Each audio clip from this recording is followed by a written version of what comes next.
How do you make the decision to enter police? Circumstances forced me to join the Uganda Police Force after knowing exactly what I wanted to do. But you have personal life, yeah? You have to look at a beautiful young girl and approach her. I talk about a situation where I went to the university and left the university without a girlfriend. I never had a girlfriend. Why? At the university. Why? Dee wants to know why. I know why. Yeah, Nkugambye nti all these fears were still with you have me. latex. And were latex. So everybody calls you daddy. No, there's Zazi. What is retirement according to you? And how should one, especially those who are in public offices, how prepared should they be to retire?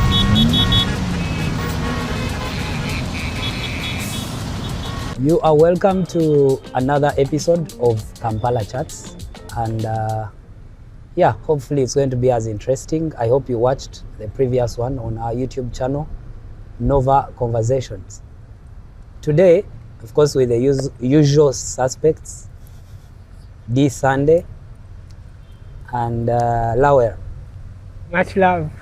Who's love? Much love to the viewers. Yes, of course, as usual, we have a special guest. We bring special people to you to have, conversations, know how they do it, how they make it, and discuss a few things here and there. Today, we are looking at public service and retirement.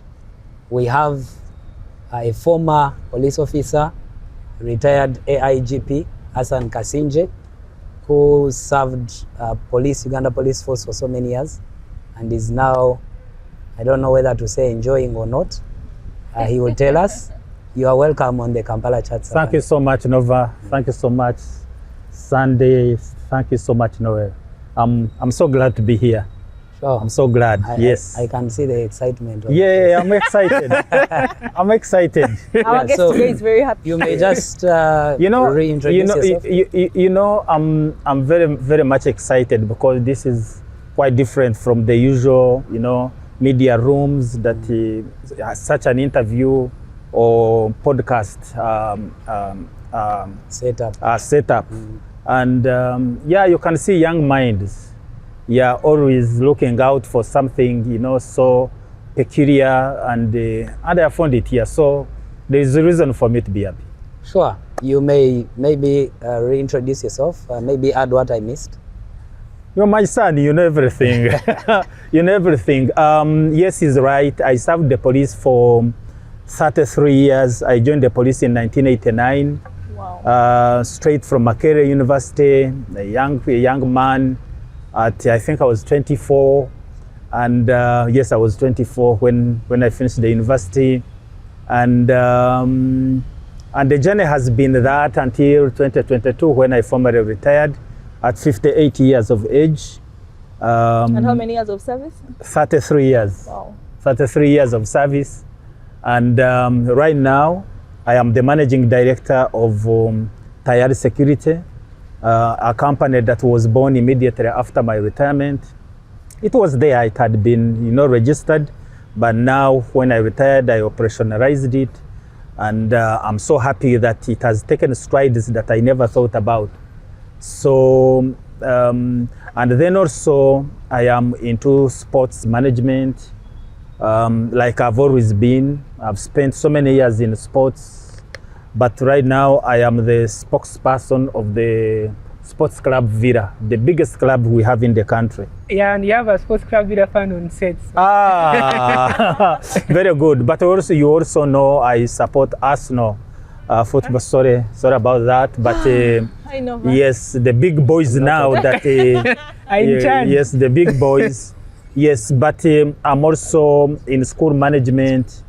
I'm the chairman board of governors of Chibingo Girls Senior Secondary School, one of the top schools in Ankole right now. Which district is that? This is Shema. Actually, it sits on the same primary school that I used to sit in. Wow. Yeah.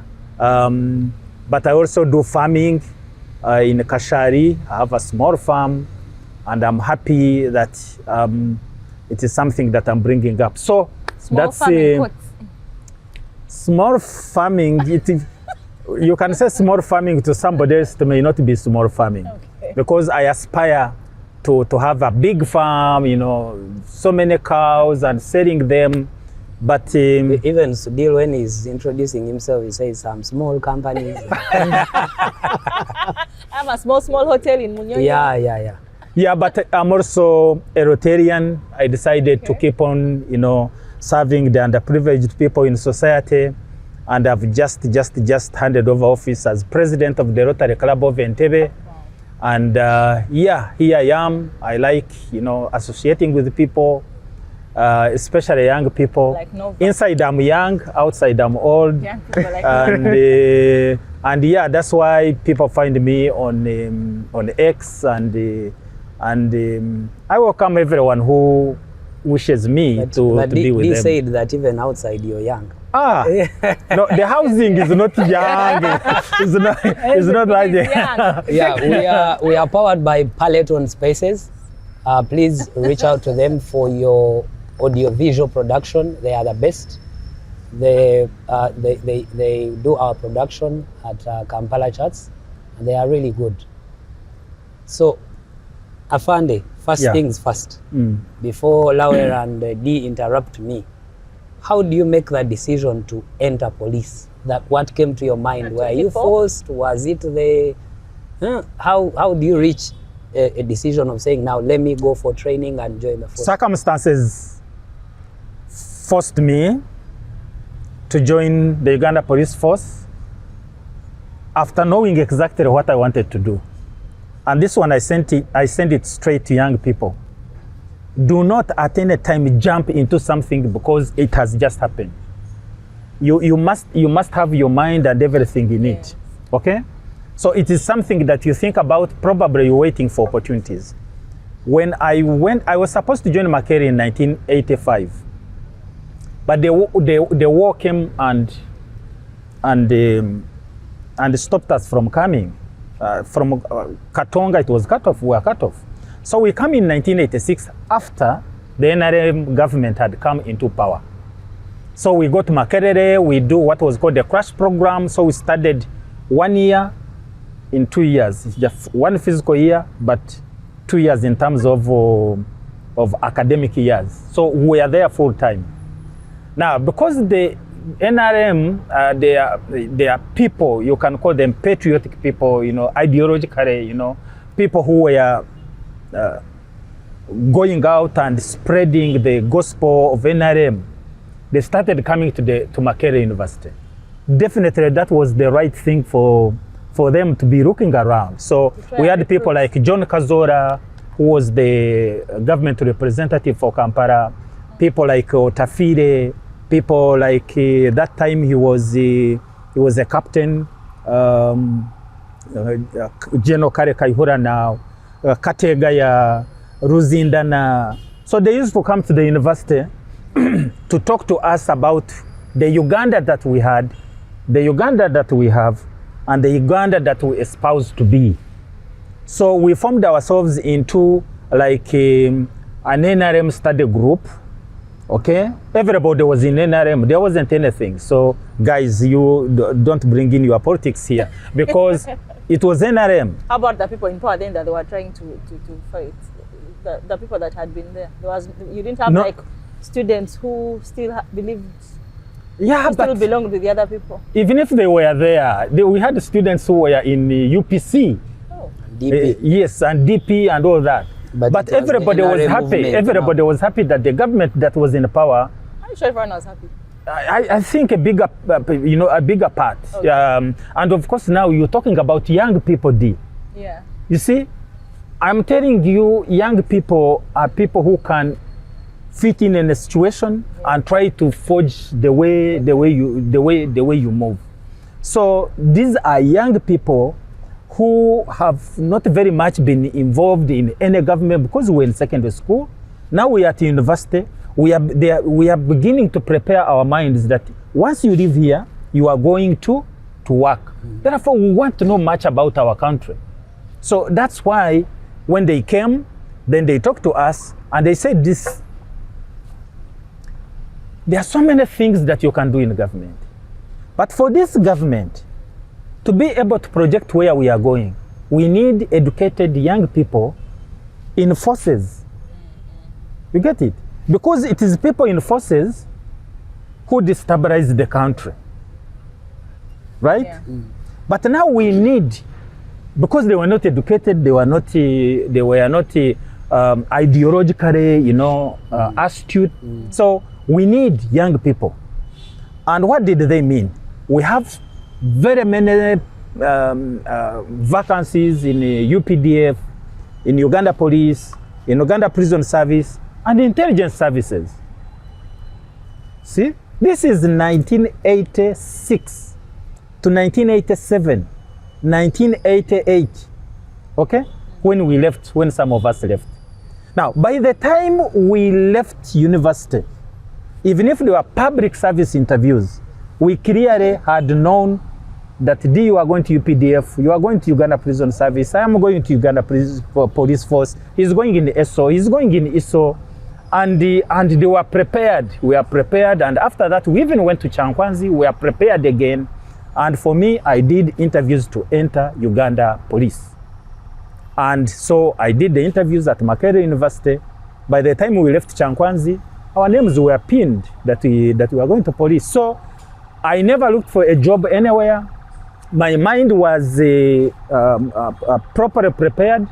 My studies in political science and economics, political economy, were in that field. And I knew exactly what I should be doing when it comes to joining the police. So that's how I joined the police. Yes. Wow. Lawel looks like I'm still listening. It's interesting because he's regretting why he didn't join police. but the police of then is not the police of now. Not in terms of the police itself, but the motivation. I would imagine the environment, the historical. But I also think that you were few in numbers, the people who are graduates at that time. Yes, because I remember we joined the police when for my cohort, we were only 36. 36. Yes, and then we were followed by a group that were only 18. Police? Yes, we joined 36 cadets. And the following group joined 18, Kasima, AIGP Kasima, and then the following group, I think there were 20. Okay? However, that was like I think, the next year after. Yes, that's the. I want to agree with Lawel. Why I want to agree with him is that I told you that we are prepared. So for first year, second year, third year, for 3 years, you have been prepared. Now, that's one. Number two, the prevailing conditions at that time, as a country, needed galvanization of young minds all sit together and say, this is our government, what do we do? We didn't have political parties. We are not looking at political parties, and everyone would meet you and say, yeah. Because now, I think if somebody saw me in a classroom of police and say, oh, you guys are the ones who are coming to do this and this and this and this, you get what I'm saying. So now, and by the way, you can look at that cohort of people then. You will find he has a house in the village, and a house in town, and the car he's driving, and that is it. Yeah. But now you have people who join, they want first year to have a VX, maybe a V8 or whatever, if you can't get it. He wants an apartment somewhere. He wants this and this and this. Not all of them. I'm just only saying that they did not have time to be motivated into what you want to be. Probably, let me join to be rich, or let me join because my other friend is there. Yes. Or because there are no jobs somewhere else and they are calling And for... yes, let me just join. So you ask them, why are you joining? What are you supposed to do? And I can tell you, Nova, you just see it because some of us have been in the police for quite a long time. So young people come to you and say, please help me. I have just finished training, but help me. They put me in traffic. Help me, they put me in CID. Help me. You know they like traffic? Yes. Then you look at the young man, and you are old. You have done all this work, you march ahead of him in terms of what they expect. Yeah. And then you say, okay, I don't think this one has a future. but maybe they have a future. Let me tell you why I think so. I don't know if we are taking you very fast, but at the time when you entered, what you needed was to understand what you are going into. You had orientation, love for country, patriotism.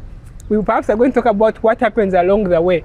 But I think the current policeman or serviceman, what they understand as success, their immediate motivation, and that's why they want to go to traffic, for example, is because this new thing, the shortcuts, the material, kidogo, is what has become the new normal, but also the pathway to what we describe as success now. You see why I'm saying that you doubt their future. I'm too harsh to say that, but I'm using it in my own example. Have you ever asked yourself, why is this man? Why do we know him apart from Interpol in community policing? You think during my formative stages in the police, there were no messages who were saying, we are recruiting traffic people, those who are interested join. Why didn't I apply? We are recruiting CID people, those who are interested, you come and join. Why didn't I go?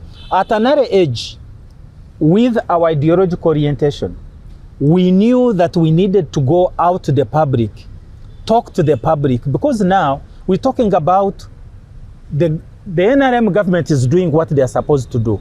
But we need now to talk to minds of people that you are very important in preventing crime. Now, some of us put ourselves in that kind of situation where my job, everything that I'm doing, you needed to see where I was. We are going to the smallest wards in this town, in Kawempe Mbogo, in all these places, and talking to people about teaching them about the simple law. If you are at the police, they arrest you, this is the things that they should follow. If they put you in the cells, these are the things they should follow. If they are going to give you a bond, these are the things that they should follow. So you are like telling them what the police should be able to do. We were hated. Was that way back? Yeah. I'm talking about 1994 when I joined community policing. And I am the first person, I'm the one who started community policing here. Those who started community policing came from abroad. But I was like the kakunguru. That time D had not started putting yes, on dresses. I was like the kakunguru, okay, who was convinced, and we started doing that kind of thing. Now, picture this, a young man comes from Makerere or whichever university, and then he comes in the police, then you tell him that you are going deep in the villages to start teaching people about police bond, about how many would want to do that? Few. That's what I'm saying. But, you know, if you start that way, then you have a lot of things that you learn. You begin to understand what the general public think about you. Let me tell you. As an institution. As an institution. For me, I agreed a long time ago because I was talking to the general public. They say, Mr. Kasingye, you are telling us that police bond is free. But we pay this. We've sold our land. We've sold our cows. We do this kind of thing. So from there, I come with the posture of what the reality is. So it helped me later in life when now I have gone into the high echelons of the police.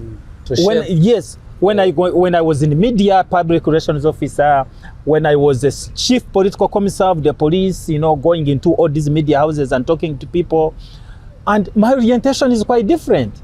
So if I go there, then they point fingers at you. The first thing is like, yes, we are sorry. We are good. We are wrong here. We are wrong here. But now you have a police officer, you put him in I have a show, like you have a show. You put him there. The first thing is defend until the last time. Okay? I was about to say that. Yes. Thankfully. Yes. So like you defend the institution from word go up to. So No, look here. You have to learn, relearn, and unlearn. Oh. Yeah. Yeah. And I think what you have said is important, because I don't know if we should mention names, but they're like spokespersons of police where people have, when they appear, people laugh. They have become memes because they lie to the face of Ugandans. And you know, when you go to police briefs and you know they don't want to admit the truth, I think at some point when you deny, like you've said, people feel that you're not willing to understand them, that you don't know their problems. You're dismissive of the actual challenges that they are facing. And I'm also thinking, if you can't accept the reality, then you can't address it somehow. You'll think you're correct and the citizens are lying or they hate the government. Yeah. If it was another person, not a former serving officer, I would mention names. But you don't want to. Because they would think we... Yes. Afande, that service that you talk about, from 86, you join police, you start to serve, but you have personal life, yeah? You have to look at a beautiful young girl and approach her. You have to go out for a date. I don't know if you people had dates then, or if you had the dates them. then were not the dates now. If you had them, where would you take them? What was that kind of? How did you manage to balance? What was the social life? The social life and the... Yes, I wrote a book called Chosen, and all this is there. But I talk about a situation where I went to the university and left the university without a girlfriend. I never had a girlfriend. Why? At the university. Why? He wants to know why. I know why. But maybe it was a personal decision. And I will tell you, the personal decision was when we went to the university, and you could not finish a term that they tell you somebody in Nkuruma Hall, or somebody who you are seeing that they have died because of HIV. That time, HIV had reached these levels. Yeah, but which time was that? 86, 87? Yes. Really? Yes. I think it was at the peak like 93, 94. And I think there were no ARVs at that time. No, there was nothing like... Let me tell you, the moment you enter Makerere University gets like this. Before even you settle in your room, they tell you you must go to the what? You must go to the Makerere Hospital. We used to call it sick bay. So it was a must, you must go to sick bay. And what were you going to sick bay for? Not testing your heart or what? No, giving you a box of condoms. So it was called latex. Each one had latex. You meet students, young students who have just come, dangling their latex to their rooms. No, I want to ask why it was called latex. As a serious requirement. Yes, as a serious requirement. I am telling you, that's how the university was telling us, this place you are coming to, you may not leave it alive, you die. And I'm telling you, if you catch AIDS in first year, be sure that in second year you are gone. Wow. Because there was no remedy at all. Now, some of us began to think, because let me tell you also that the people who used to come to talk to us, they used to tell us that if you want to do the things that we have told you, you have to preserve yourselves. Because they told us, I don't know whether this was General Tafiro or who was telling us that we wouldn't have taken over government if we didn't preserve ourselves in the bush for the last 5 years. So our job was so simple, to be disciplined. And I was one of those, because ideology is a bigger concept than people think about. They think it is about politics. Nova, would you have survived? So you looked your zip for those 5 years? 3 years. Nova, would you have survived? 3 years. I was in my room. I became an official in the room.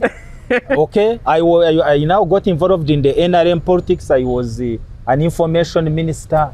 It was like at NRM chapter.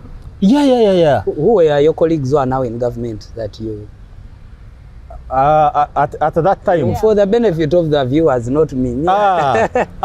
Okay. Most, as I tell you, some of us joined the forces. The current IGP was 1 year ahead of me. and we are in A, in block A. I was in 10, I think he was in 11. And he was a footballer for Livingstone Hall. Afande Abbas Byakagaba. Afande Abbas Byakagaba. The other people in the government, we have guys who were in the prisons, you know, as directors. Some of them have retired. We had the my group. In my group, I can tell you my group, you know, or you want like in other. No. I mean those. What? At That- the university? Some are university. generals. Some are generals. Yeah, the University at the university. time. Yes, some are generals in Yes, the UPDF. who are in Some are public service. high senior officers in the police, in the prisons, and in the government now. Who do I see? Do you know the MP, the former MP for Bulisa? Yes, he was part of us. In the bush or at Makere? There is a group of Wasn't those years- there is a group the of Norbert Fonopondo? Maos or Fonopondos. The Were Maos they are ahead of 90s. you? I am the group of Fonopondo. Oh, Yeah, Ofonopondo and I, when we were at Chankwanzi, after our course, we were at Chankwanzi, I stayed with Ofonopondo in the same Mama Yingia Pole.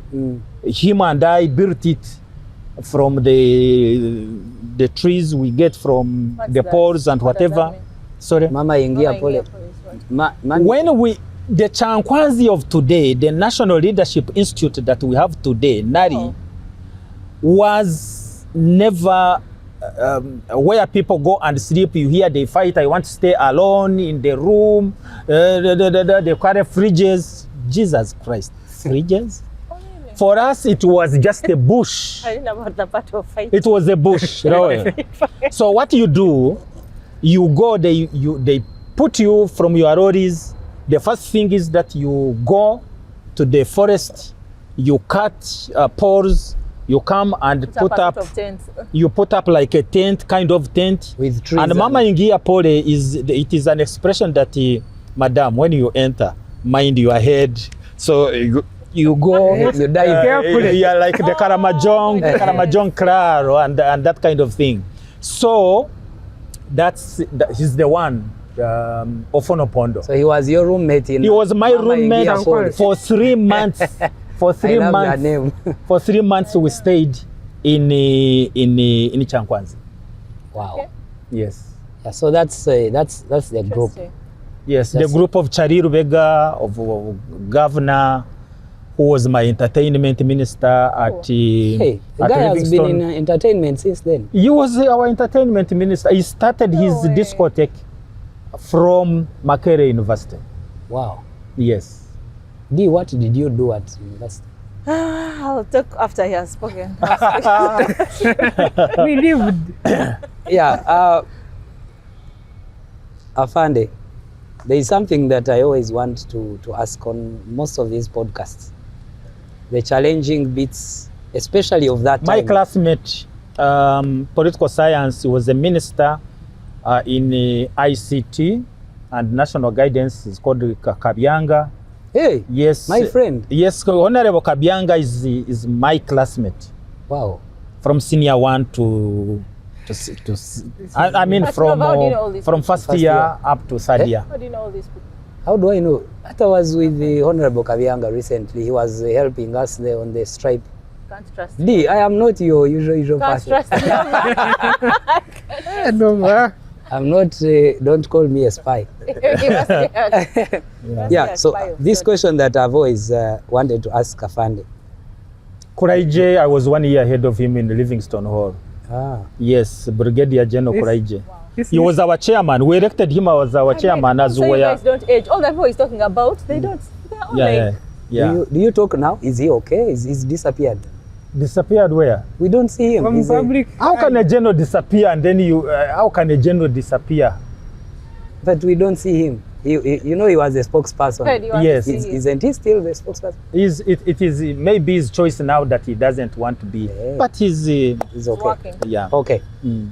The question of the challenges, that you went through. I don't want to know the challenges now because I've been following you on X and all these things. You know the challenges. The challenges of 86. Oh, yeah, some of us don't know the ones of now. For you, the son. You will ask. You have the microphone. Okay. You ask me. I'm asking the challenges from 86 when you joined police, huh?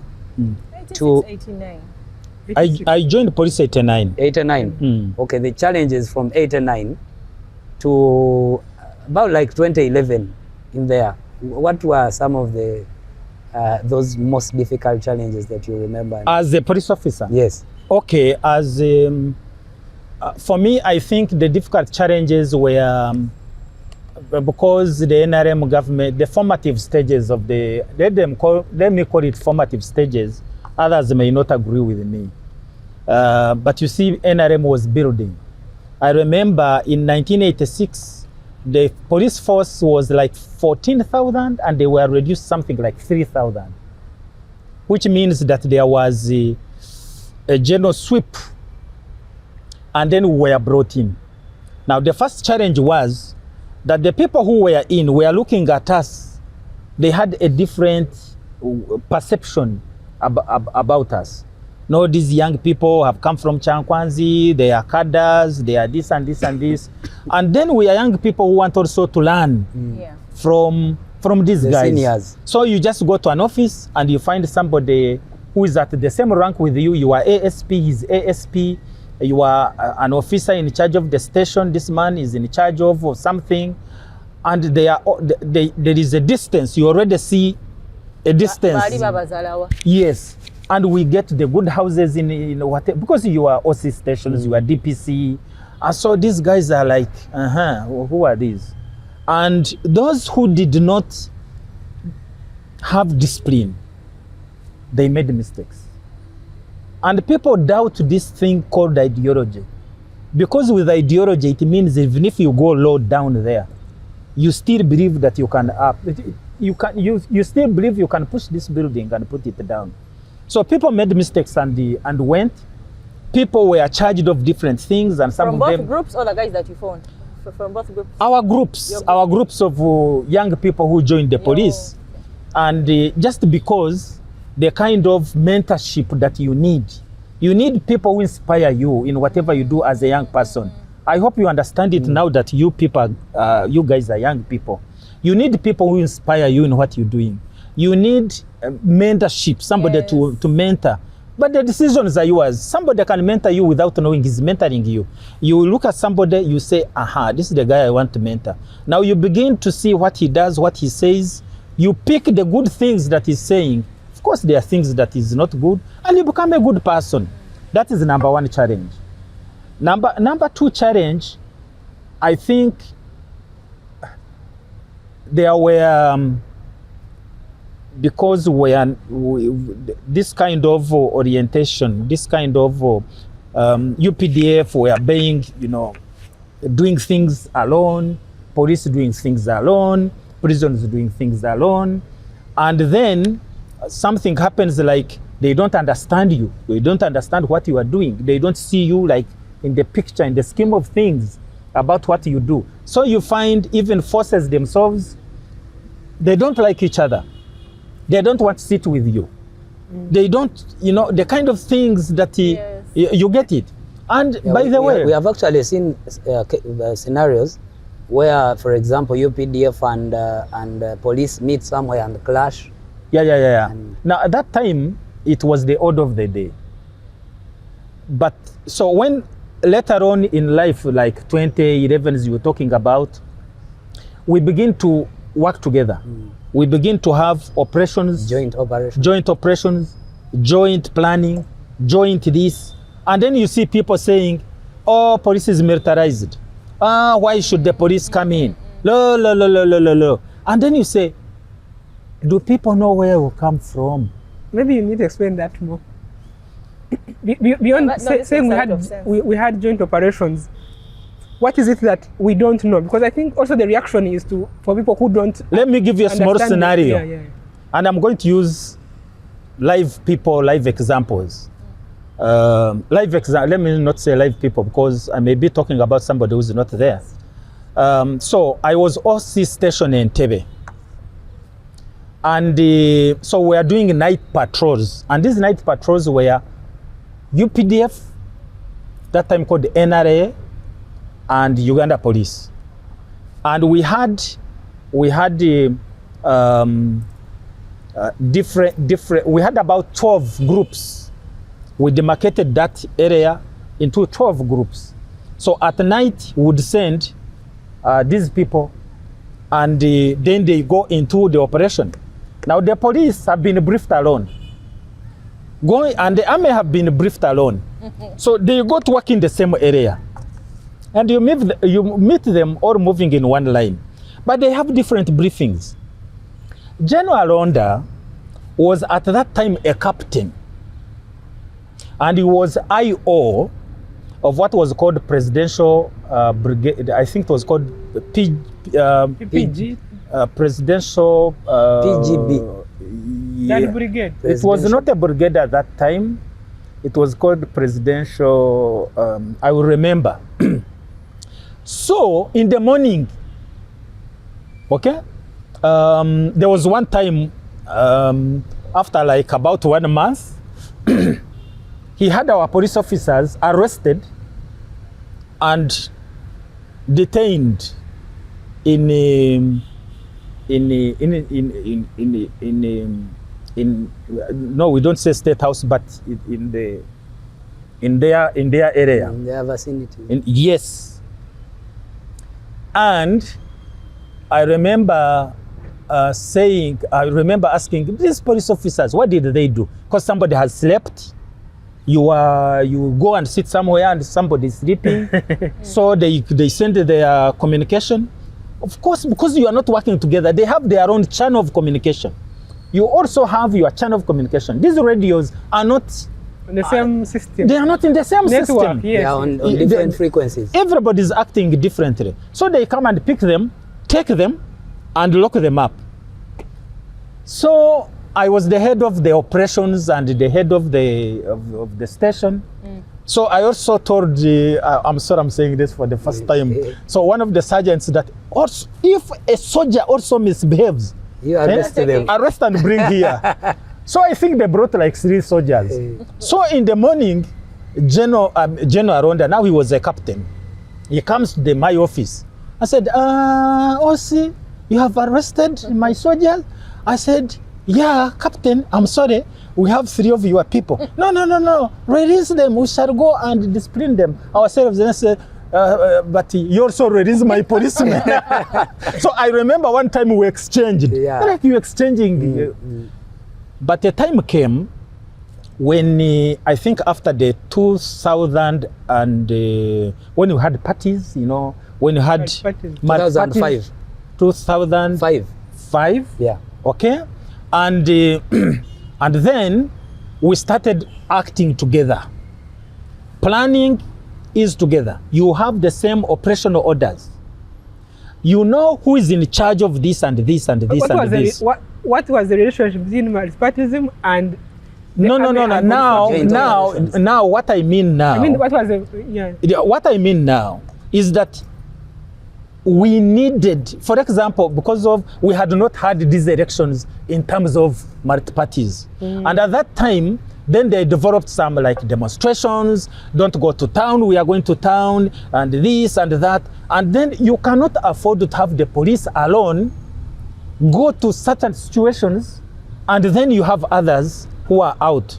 So we now needed to make sure that we work together. You have operations plans together. You have leadership together. But then sometimes Afande, you share resources together. Afande, Yes. I think that's where the people's concern comes in. Because constitutionally, police and the army have different mandates.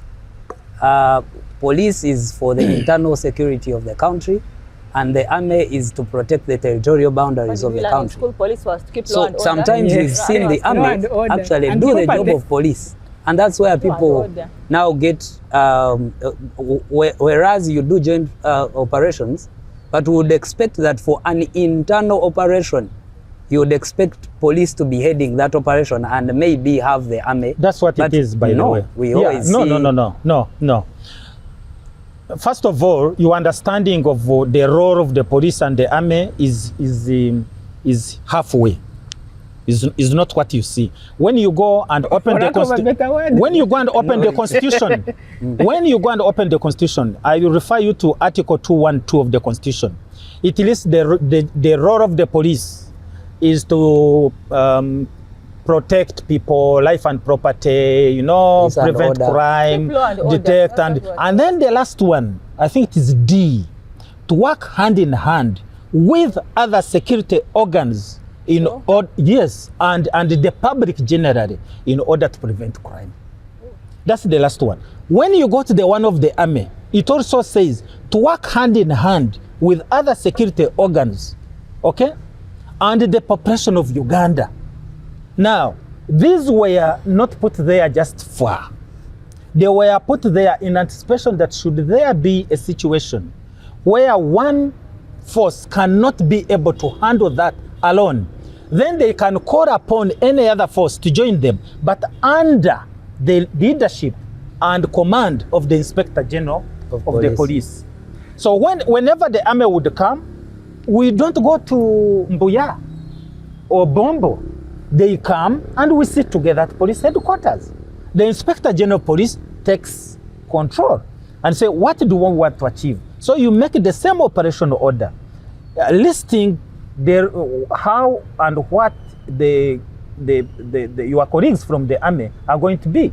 So the truth is, whenever you see like somebody in Kampala here, they are putting on their soldiers, they were under the command of the DPC or the commander for Kampala Metropolitan Police. And there was no single incident here in Kampala. We had all those demonstrations. When Kawesi was KMP commander, he was the one in charge. You would never see a general coming and says, I want to. He was the commander. Yeah, but so I want to tell you, and I want to tell you, by the way, and say that the cooperation and coordination of these agencies come from that experience where people were saying this or that or that or that. Up to date has helped this country to be solid. To be solid. Yes, to be solid. But you see, maybe what I would say is, I would say earlier in terms of getting feedback. Also, I think the people's popular opinion about why the army shouldn't intervene in their society issues, even strikes, is maybe the brutality that comes with them because they are more high-handed. Maybe the other question I would want to ask you is, of course the law is there, but at that time, was the civilian threat, whether it's within electoral campaigns, was it such a serious threat that police on its own could not contain, that therefore we needed reinforcement of the army to be able to deal with the possible threat? Let me tell you, it was never that police is weak in terms of... So your question presupposes that these people are hard, they use a lot of force, they brutalize people, they do this. They come in, that's what they do. Those very top guys, they just come and beat up everybody. Which police doesn't do? You know me, I would sit and say, I now that I'm a civilian, yes, I've gone to civilian life, I understand. When there is no problem and people are talking on radios, they say, police, you meet a soldier tonight. Who says that? Who said that? This I was CPC of the police. Really? Maybe I was conducting community sensitization program.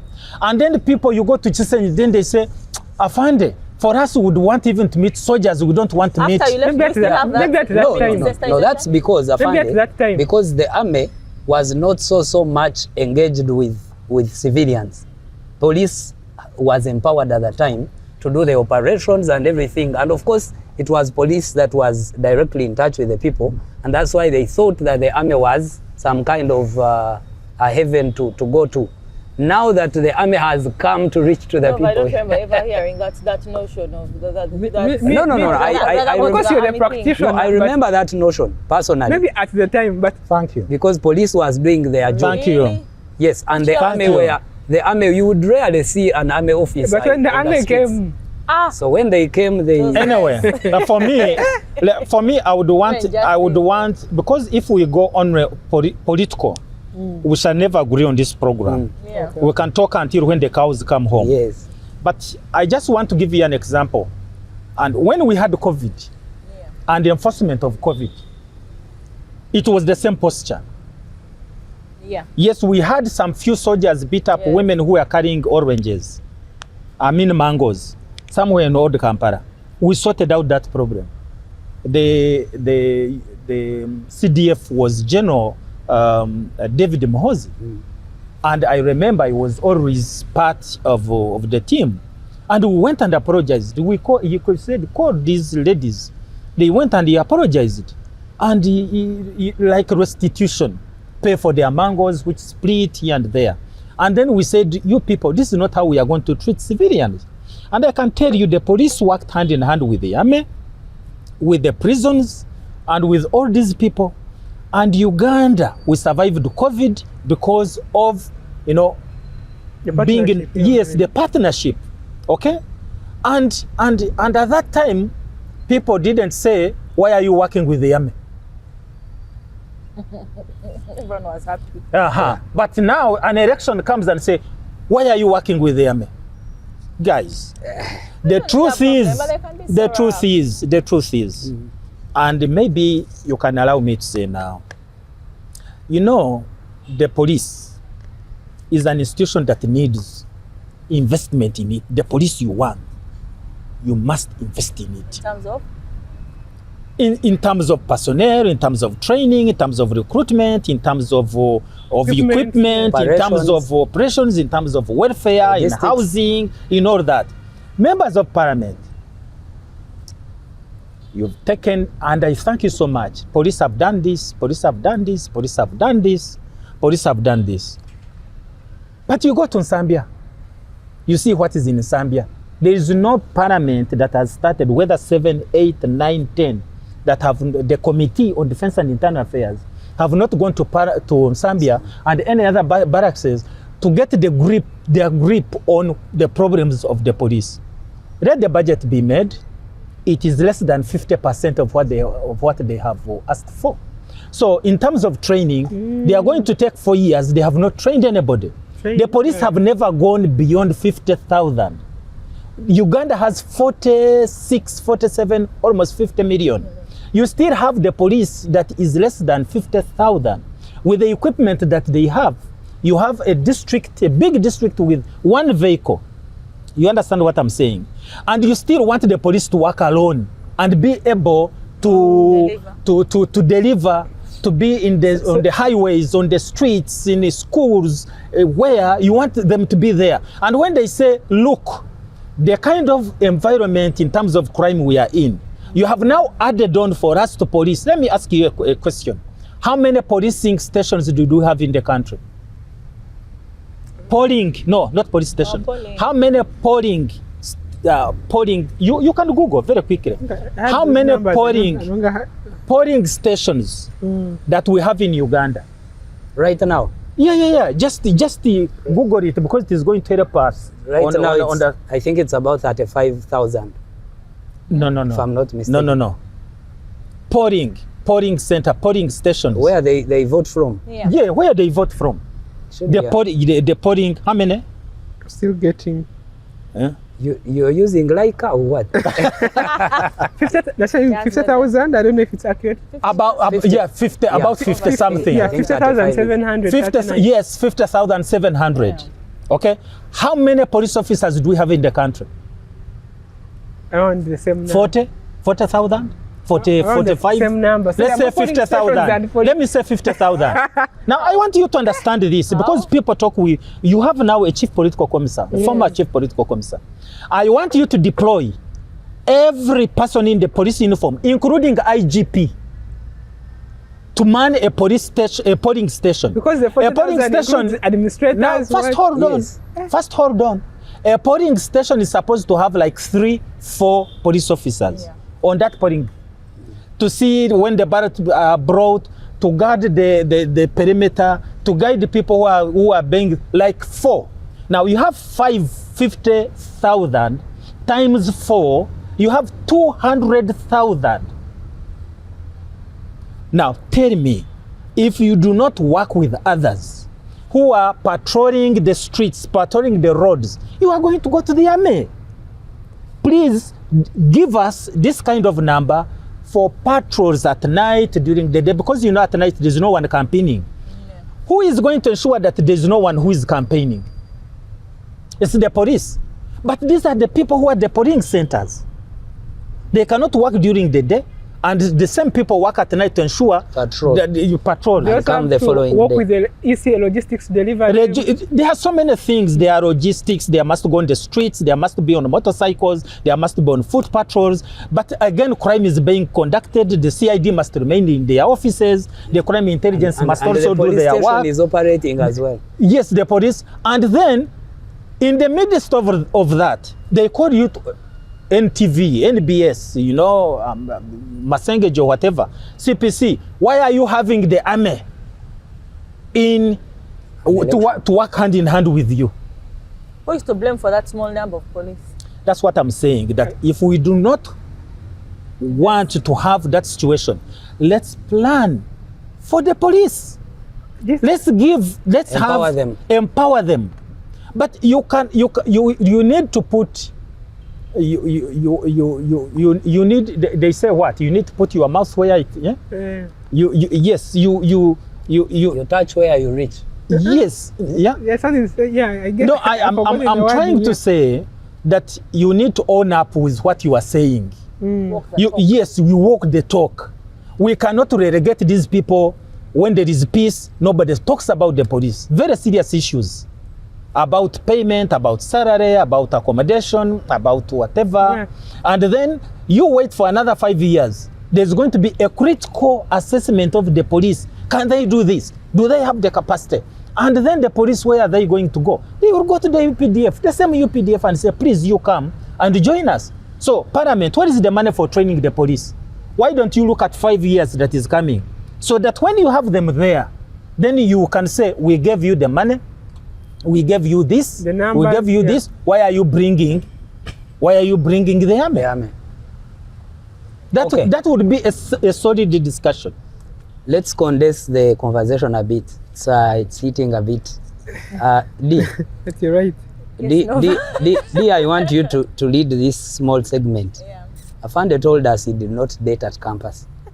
I want to know where his dating life starts from, and I want you to lead that conversation.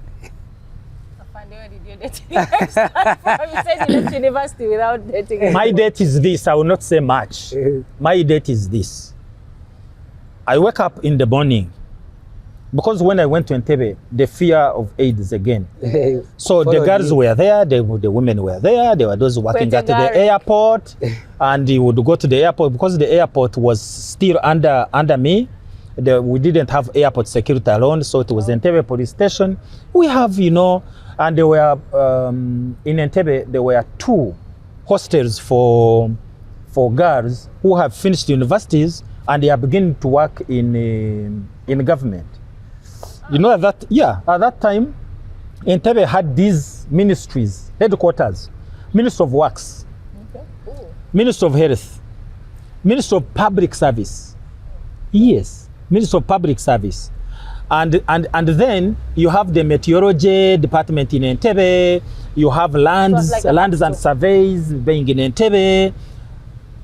All these people in Entebbe. With State House as well. Yeah, all these people in Entebbe. Now here you are, a young man. D. Nari sirabuka bubi. Nari vubuka mulungi. Nari vubuka mulungi banange. You had what D said. D is even crashing now. Nari vubuka mulungi. Nafenga twina za vibes zaffe. Or to them go that Land Rover and your arm is outside. What was the nightlife like in Entebbe? ate nga ngendayo nkugambye nti all these fears were still with But me. you had latex. And were latex. You said They were giving for free.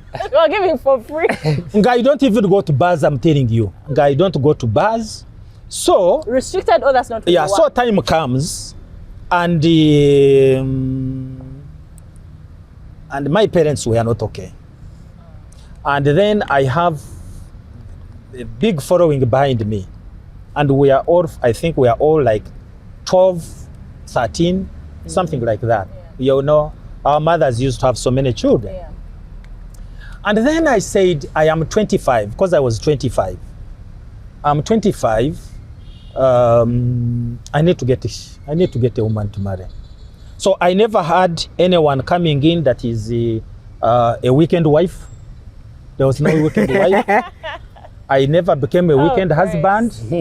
There was nothing like that. That I'm going to the beach. We had beaches. We had the Pepe Carres coming, and you know that Congolese music, and we all go there.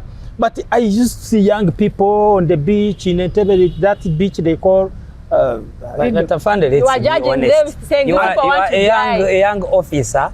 They don't care about their lives. You are handsome. Respected, smart. You are smart. And some money. And some some cash. money. Yeah. Didn't you have girls who would crush on you? No, I never had. They were there. They just didn't I say. never had. I never had, and one time I never had, and didn't. Yes. I don't want to even Oh, you were bring shy. No. I wasn't shy. I wasn't shy. But deep inside me, something told me, go and look for a girl to marry. It's time. It's time. And I wake up in the morning. Okay, there's a girl that had the 2 weeks. That's what we want. The 2 weeks. The 2 weeks. Yes. Then I looked at her, and I said, Not my type. oh no, I said, oh wow. Has she dropped from heaven or what or something? I'm telling you, this young girl from Barara, very nice looking, Rwanda girl, and I said, okay, this is it. And within 2 days, we agreed that she comes to my home. She comes to my home. I think girls know how to detect territory and protect it. Mark territory. So she marked the territory and realized that no one ever went there. Yeah. There wasn't anyone there. You can see a boy's room, a house. I had a 3-bedroom house as OC, but she could tell. And within she came another week, and then another week. Okay, she comes on Friday. That's like the third time? No, the second time. like you come and see my home, and then you say, I'll come and visit you. And then you come on a Friday. She comes, and I was excited, you know, young man who has spent a long time without being close to a girl. She comes, but she had seen, so she brings me a lot of things. She brings me shirts, she brings me jeans, she brings cutlery, Wow. plates, That was wife wine. material. Because No, I had not relate. because for me I had a bowl and one spoon and Oh, it's younger. and so I was excited. I said, but you were a student at Nakawa. Nakawa was a national. No, not MUBS. Before it became MUBS Friday. became long. We had one university in Uganda called Makerere University, and these campuses were not there. And then she was doing secretarial studies. She was, there were, this. Yeah. It was a school of commerce, National College of Commerce. That's where she was. And I said, but where are you getting the money? And she says, yeah, I live with my brother who is in the army. So I knew she had a brother. She was staying with an auntie in town. And things really made sense. I remember my brother was at Makerere, and he came to visit me on Saturday. She came on Friday. This is now Saturday. So they didn't know this story, so they come in to visit me and get some little money. Mr. Herbert? No, this is Evan, he died. The one whose daughter I'm going to give away. Yes. So he comes and sits. She comes with a plate of pineapples and, you know, gives them. You know, when we wanted No, to what's entertain somebody, The situation you was buy a pineapple. And get a photo album. Maybe a photo album by then. Then you give a photo album. album. And then, yeah. The Yeah, brother, but they, So, Wow, no, we are age mates. Me and this. So- I'll tell my story. so when she's in the kitchen now, and my brother had come with another gentleman who is still around, needed some glasses. So they had come to tell me, so I bought him glasses. He has never forgotten, he's here. And so they turned to me and said, the situation was unusual. she's so beautiful.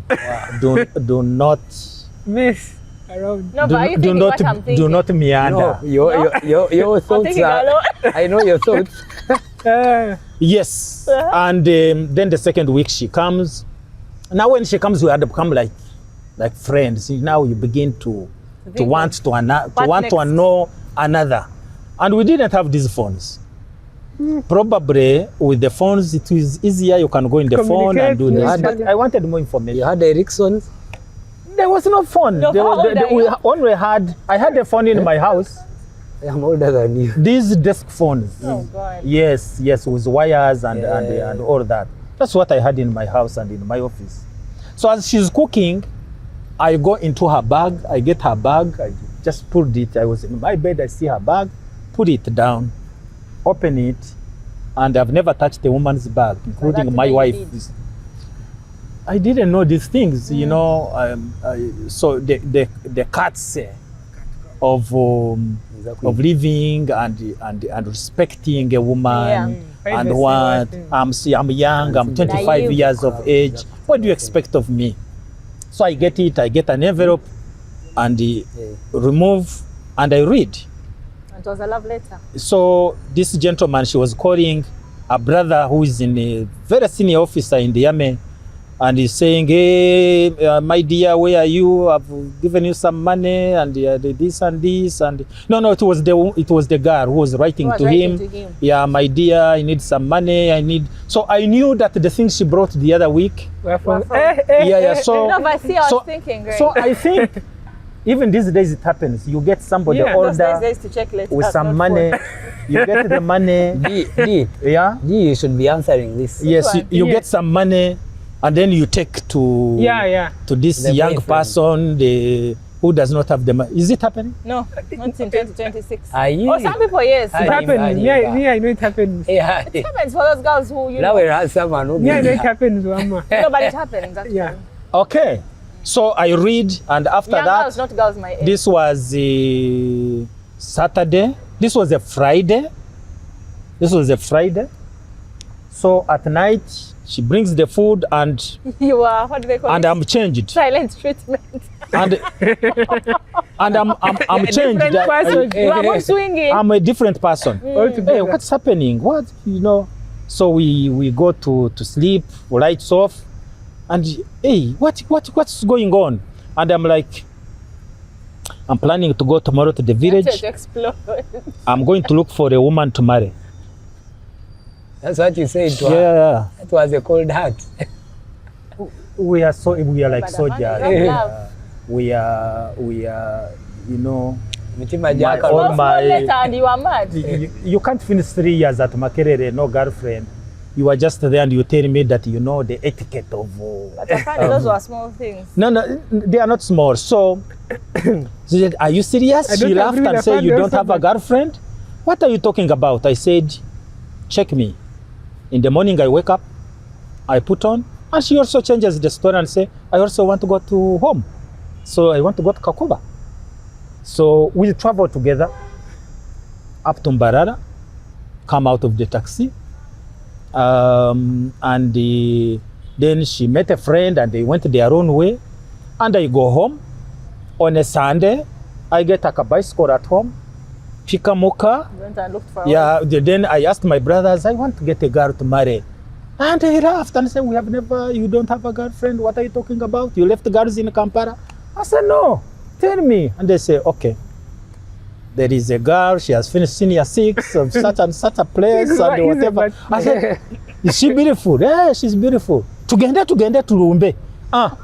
And Oh, Christ. It's crazy. And you found a woman? yes, we reached. There's my sister married in that village, not very far, and so we got my sister's house.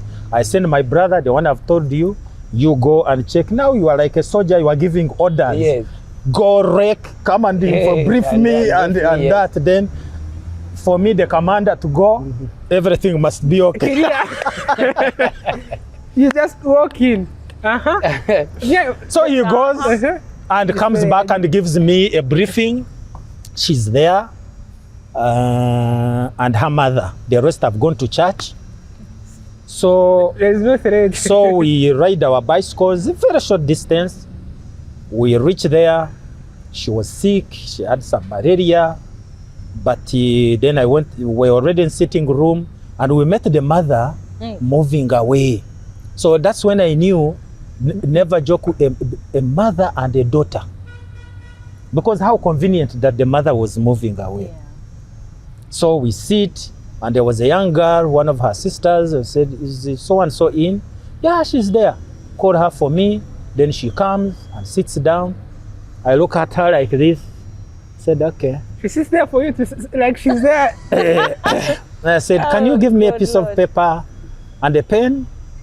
So she tells the girl, "Go and bring a piece of paper and pen." Ben. And I write. She still has it. This story I have retold the Still story. has it. I am Asan Kasingye, son of John Kayokari. I would like to marry you. Wow. Proposal. That's all. No, then I say, I am a police officer. I would like to marry you. And then I say, I put something that up to now I laugh at myself. I said, I am economically viable. Okay. And I give her. Wow. And then she looked at it, opened, and kept on looking at the paper. I think she was focusing on the economically Then, viable. then she said, "Me, I still want to study. I finished senior 6. I Also still wrote or she spoke? No. She just said, but for me, I still want to study." Then I stood up and said, "If you accept, let me know." And you left. Coca guy. You are the prize. Yes. You see, what's interesting What do you pick from is that? that in the Western Uganda culture, it's the parents, if that's Wow. it's going to be that setting, it's the parents that go and meet the other parents and ask for their It's daughter. changed. You are just a hero. 100%. Because the way you go yourself, Where my mother comes I from would go as well. I would be like this. is person. where her mother comes from. So the houses are near each other. Her mother and your mother. Yes. Villages. Her mother, the Ishenkazi, or the woman who's born with The aunt. with her father, the mother of my wife, her auntie, the paternal aunt. is That's it. married Yeah. to my grandfather, who's the father of my mother. So as we talk at night, my mother is listening. And she sends a message. I think my son wants to come there. This is now what I know In later. hindsight, now, yeah. Now hindsight. You understand? So for me, That's why when the mother moves out. so for me, you're- when I leave and go back, a lot of things are done and I don't understand what is being You done. think you're in background. charge. Yeah, you understand.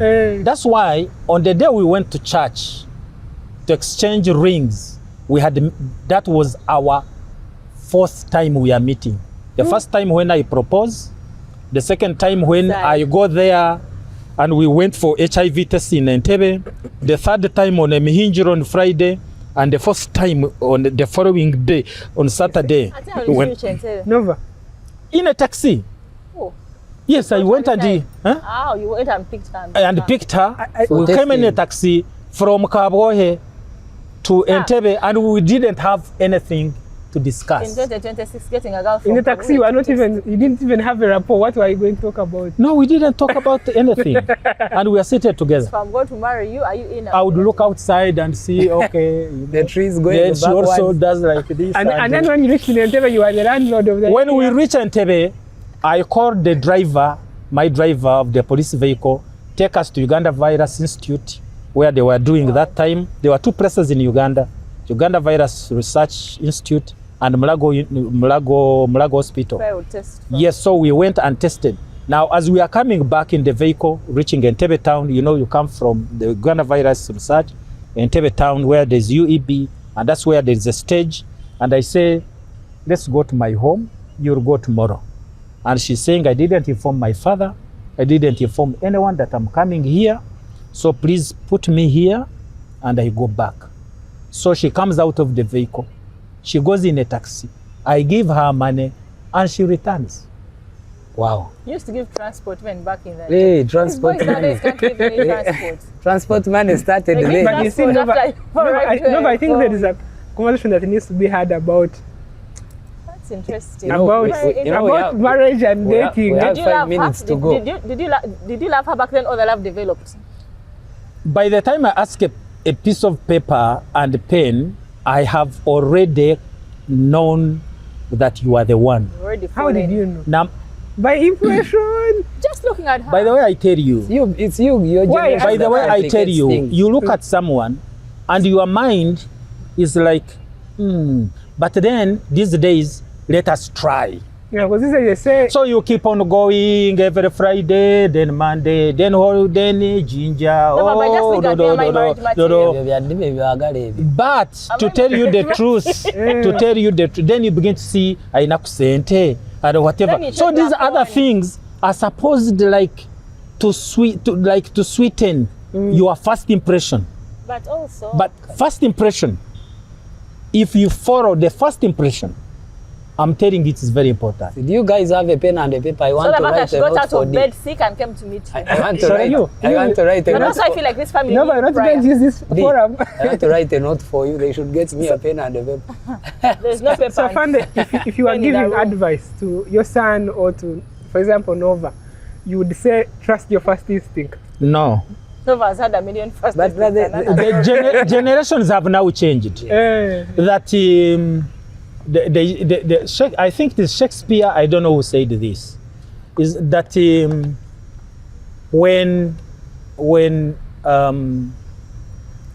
when men learn to shoot without missing, birds learn to fly without perching.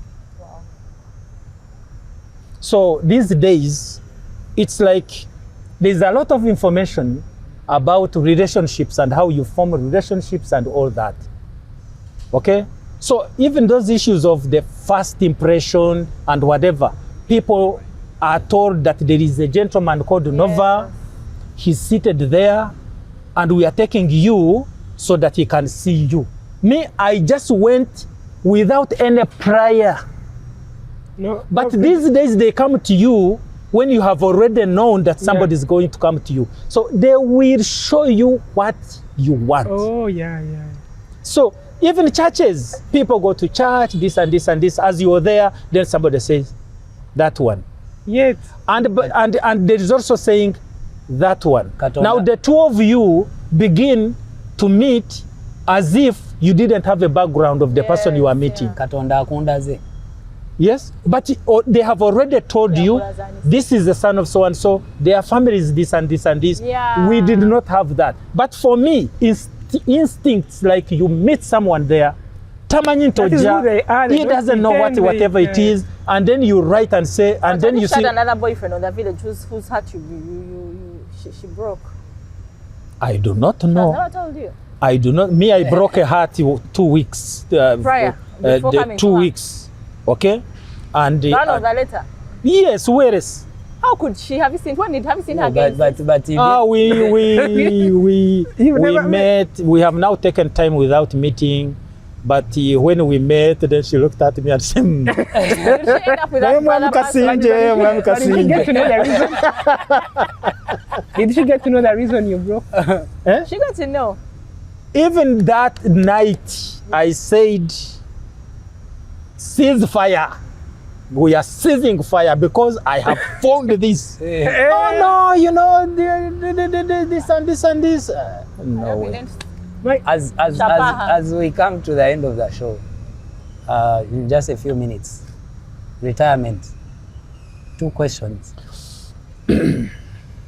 What is retirement according to you? And how should one, especially those who are in public offices, how prepared should they be to retire? Conventional wisdom has it that retirement is when you leave work that you have done for a long time. It could be contractual, it could be any work that is given to you, and then you leave off the wages, you know, whatever of that work. And then time comes when you have to leave that work, and then you get out, and you don't live on the wages on the that go with that. That is what you would wish to know, that is retirement.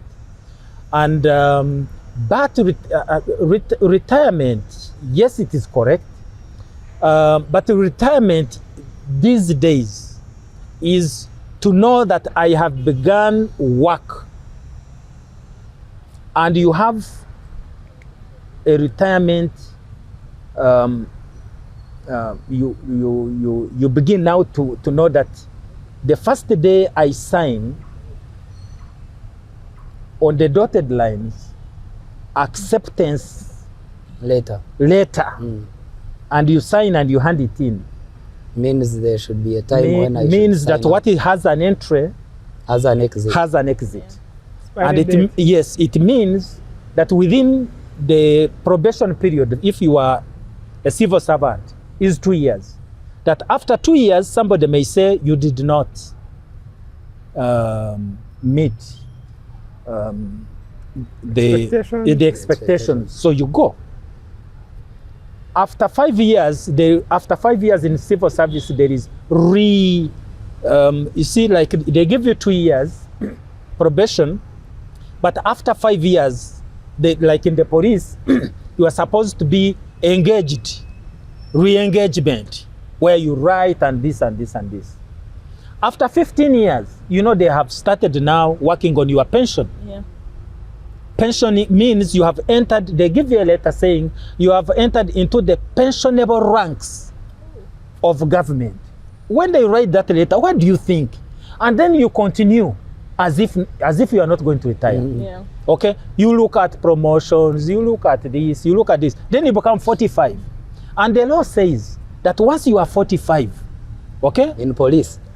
In government, in civil service, then you can decide to go. You can decide to say, I am going, and then they will start paying you your pension. Even in the army. It is this way. Either when you have worked for 20 years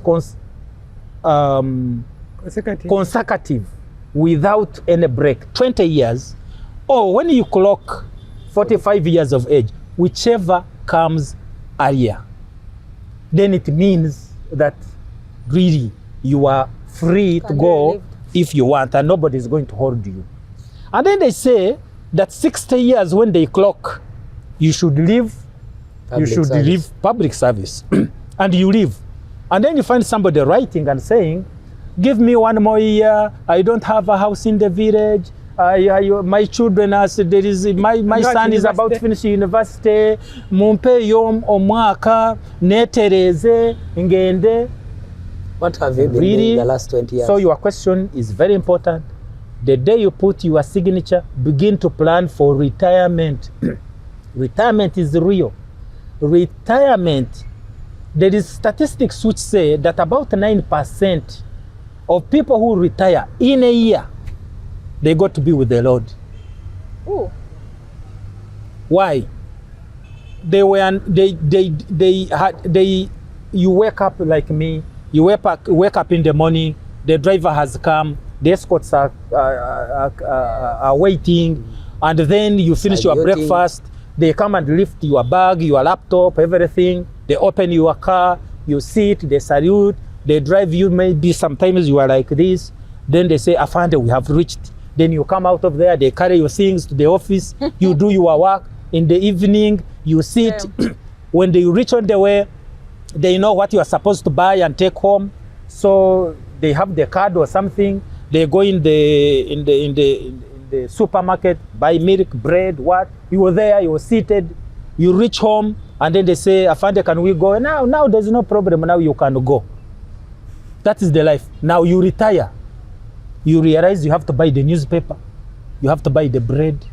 You have to do what? Many retired people forget Bibles. You are reminding me of when we went In church. downtown to buy clothes and shoes. Immediately I retired. I need to say this publicly. And I'm going to launch my book. And I've never gone downtown. I've never bought anything. So I called him and said, my son, take me to town. I need a tie. I need shoes. I need this. And then he took me to the places. Thank you so much. I've never said thank you. Welcome. So I didn't know. You know what is shocking? When we got the price of the shoes, you are saying, you mean this shoe is this much? These people have always told me the shoe is 250,000. Yeah, so I relate. Wow.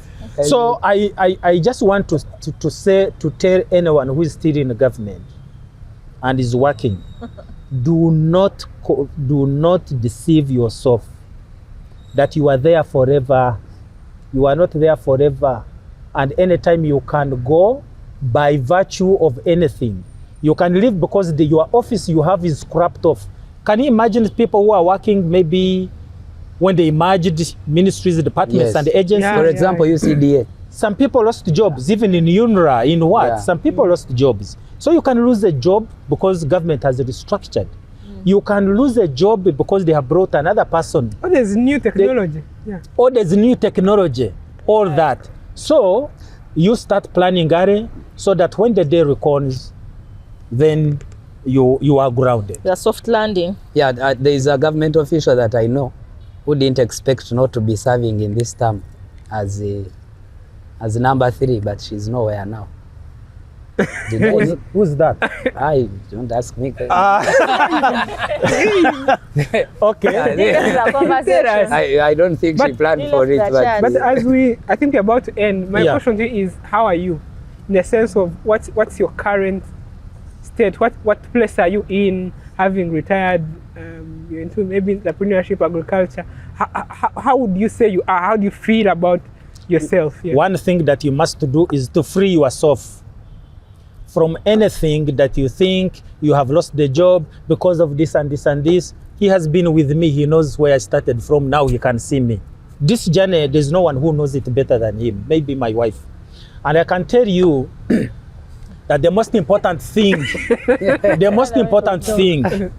that you should do is to free your mind from any bias, from any blame, from any what, and you should know that you are where you are because God destined you to be where you are. And then set up your mind on what you want to do. If that is what you've chosen, do it well, remain with the people, get in touch with the people. And the things I used to do when I was in the police are the same things that I am doing. You called me for an interview, come. He came and interviewed me when I was still a big man. If I flash his photo here, you will not believe it. He was so small like this, like You don't this, wish like to this. see it. Please, Yeah. please Yeah. don't do This that one is again, so Francis. funny. Don't bring those videos again. I think when you reach here, you should flash that photo so that people can see They, it. they Yes, did yes. it in the previous Yeah. interview with Douglas. Yes, So how am I? Positivity. That is number 1. Get something to do. Point number 2. Put your family together. Don't let your family disintegrate. You need to free yourself from anything, and your family is the first one. Keep friends. Get group of friends. Be healthy. Check yourself every time. Go to hospitals and check this. Age comes with a lot of things. Prostate, what. Check them early. Because you don't have the money. There's no longer card of government for you to go and say, you treat me. And be close to God. Be close to God, go to church, and serve people in whatever capacity you can be. You can imagine a lot of things that I know, whether in the government, whether in what. And look at young people and say, I am with you. Please do this and this. Nova may not tell you, but he respects me a lot. He can write something and say, Nova, delete it. He's here, and I'm not lying. Many times. I said, Nova, you have put this. Please delete it. And he will listen to me. Inspire young people, because he knows I don't hate him, but he knows that if I say something, I've seen where he has not seen. Wow. So that's why you see us in Rotary. We want to, and that is my attitude. On that point of Nova, and I love the facial rebranding also. it looks young. No wonder he was miss. Was Is he? Like, did you just tint that, or it's just like that? Is that the color? My children, I take like 2 weeks and I have not shaved. And then some white things come here. And then my son says, Dad, come. Please put another week. Don't cut. Put another week. Don't cut here and leave. That leave. guy is There is something I'm looking out for. I will tell you when we reach there. And then my wife says, listen to him. Listen to him. So third week I come. Then he comes and looks at it and said, now, Dad, take it to the barber. Let them cut like this and they leave this. Give it 2 weeks and let's see. After 2 weeks, I look in myself. I was uncomfortable. Yeah. I was uncomfortable, and then in the space of 1 month, I said, whoever cuts this is dead. So now on that, There's no tint. That's how it is. so on that, No, especially your wait. son and this other son of yours, maybe this is the last. You interact with young people. You also employ young people. What is your observation of the new, I don't want to say Gen Zs, but the young people? Stock Empia. And what is your prediction? Millennials. What's the future likely to look like? What should they know? How can the people of your age, help them, understand them like you've understood your sons, and make the best Just out a of few them? words because we. Yeah, we are do out of you time. know when you are living like in a flat or houses together, and then there is somebody who says, I see my neighbor's sons. These boys must even be on Njaga. They are not well raised. They are what have you done? Yes. There is no young person who doesn't look up to someone. That's number one. But we that they are looking up to, there is something that you can do to be able, like, raise these children. Because I was raised by the community, isn't it? Raising now in this era is not in a community that we sit like we seated here. We see you every day, okay?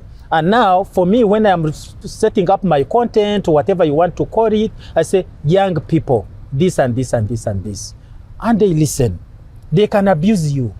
Be what? I don't know how many abuses I have got. I think I'm the most abused person. No. I don't understand.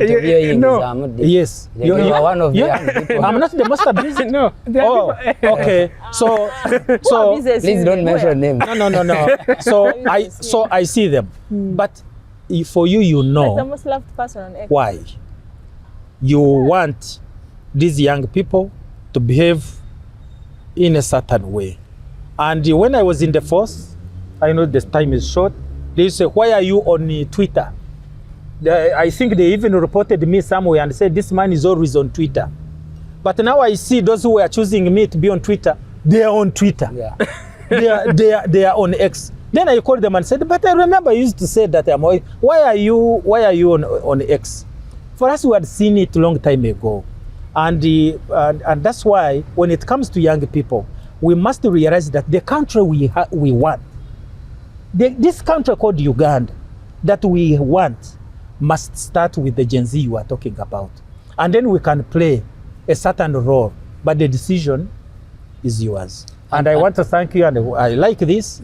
This kind of discussion is is what young people should be doing. I don't know how many people you guys are inspiring that. And we commend you, I personally commend you, because in public service, if we have a name that that became a foundation for digital, social media usage and all that, if anyone wanted to talk about in public service, they would say like Kasingye, like Kasingye, because he became unpopular opinion. He became so big. He reached a point that he became more efficient than the 99 number. He would just tweet and he would pick and say, I've directed the DPC to do this. So people would just be tweeting all the time their problems, and he was very efficient. Unless if Dee has a last question for you, if she doesn't, or something to tell you, then we should end this. Thank you so much for honoring our invitation. Very beautiful interview. We'll invite him again because there's so many questions. Yeah. And on that, I want to thank you, and because people believed in me, especially the young generation, and I think you are the one who put a list of people who have made 1 million followers. Yes. I don't know I'm number what. I don't know. But I want to thank you are number each 14. So everybody calls you daddy. Yes, I want to thank Daddy. No, there's Zazi. Oh,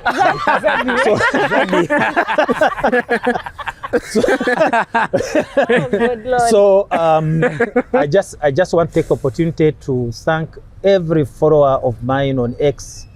For me to have 1 million, it means a lot. I want to thank you and God bless you. Thank you so much, Kampala Chats. Interesting conversations. We are powered by Peloton Spaces, and they are behind the production, the good visuals and audio that you see. They are the people behind them. They are located in Chanja. You can go reach out to them if you want a podcast, if you want any kind of production, audio visual. Thank you so much for watching the Kampala Shots. See you on the next episode.